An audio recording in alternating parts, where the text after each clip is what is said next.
Hi friends, welcome to Chezhiyan food court. இன்னைக்கு நம்ம சேனல்ல ஒரு சூப்பரான ஈஸியான ரவா லட்டு எப்படி செய்யணும்னு பார்க்க போறோங்க. வாங்க கிச்சனுக்கு போகலாம். ஃபர்ஸ்ட் வந்துட்டு ஒரு பவுல்ல 1 கப் அளவுக்கு ரவை எடுத்துக்கோங்க.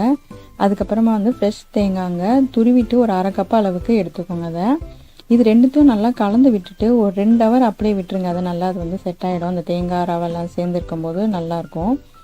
இதை அப்படியே விட்டுருங்க. இதை ஒரு 2 ஹவருக்கு. ஒரு 2 ஹவர் கழிச்சு ஒரு பேனில் 1/4 கப் அளவுக்கு நெய் எடுத்துக்கோங்க.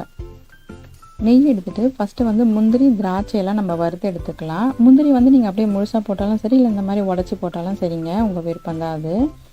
இதை நல்லா பொன்னிறமாக வறுத்து எடுத்துக்கோங்க.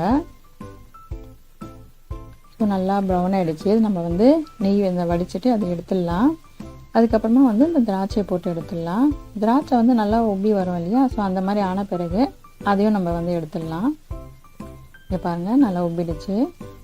ஸோ திராட்சை எடுத்த பிறகு நம்ம அந்த மிக்ஸ் ரெடி பண்ணி வச்சுருக்கோம் இல்லையா, ரவையும் தேங்காயும், அதை இந்த நெய்லேயே அப்படியே நம்ம வறுத்து எடுக்கணுங்க. அதாவது 20 to 25 மினிட்ஸ் லோலியே இருக்கணும் அடுப்பு.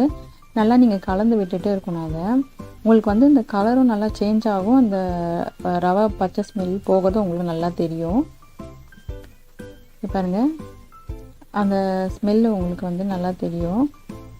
ஸோ கலர் நல்லா சேஞ்ச் ஆகிடுச்சு பாருங்கள். இது ரெடி ஆகிடுச்சு. அதுக்கப்புறமா ஒரு பேனில் 3/4 கப் அளவுக்கு சர்க்கரை எடுத்துக்கோங்க. ஒரு 100 ml அளவுக்கு தண்ணி ஆட் பண்ணுங்க. அதில் சர்க்கரை கரைஞ்ச பிறகு ஒரு கம்பி பதம், அதாவது 1 ஸ்டிங் அந்த அளவுக்கு இருந்தால் போதும். அந்த பதம் வந்துச்சுன்னா இந்த சர்க்கரை பாகம் ரெடி. இங்கே பாருங்கள், இந்த மாதிரி இருக்கணும். அதுக்கப்புறமா அடுப்பை ஆஃப் பண்ணிவிட்டு நம்ம அந்த ரவை மிக்ஸ் இருக்கு இல்லையா, அதை இதில் ஆட் பண்ணிடுங்க. அதை கலந்து விட்டுக்கோங்க.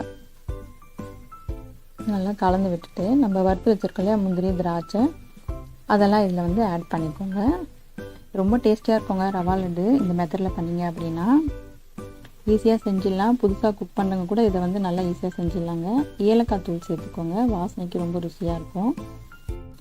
ஏலக்காய்லாம் போட்டு நம்ம நல்லா கலந்து விட்டாச்சு. அதுக்கப்புறம் கையில் சூடு பிடிக்க முடியும் இருக்கிற அளவில் பால் சேர்த்துட்டு நல்லா இந்த மாதிரி உருண்டை பிடிச்சிருங்க. நான் 1/4 கப் அளவுக்கு பால் எடுத்துருக்கேங்க. கொஞ்சம் கொஞ்சமாக ஊற்றி இந்த மாதிரி உருண்டை பிடிச்சிக்கலாம். இப்போ நல்லா டைட்டாக பிடிச்சிங்கன்னா அது நல்லா உருண்டையாக வந்துடும். அப்படியே சூப்பராக ரெடி ஆகிடுச்சு பாருங்கள்.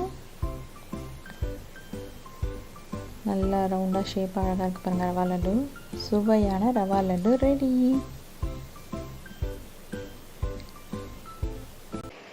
என்ன ஃப்ரெண்ட்ஸ், இந்த ரவா லட்டு ரெசிபியை பார்த்தீங்களா? மறக்காமல் உங்கள் வீட்டில் செஞ்சு பாருங்கள். அது மட்டும் இல்லைங்க, இந்த சேனலை சப்ஸ்கிரைப் பண்ணுங்கள், லைக் பண்ணுங்கள், ஷேர் பண்ணுங்கள். நன்றி.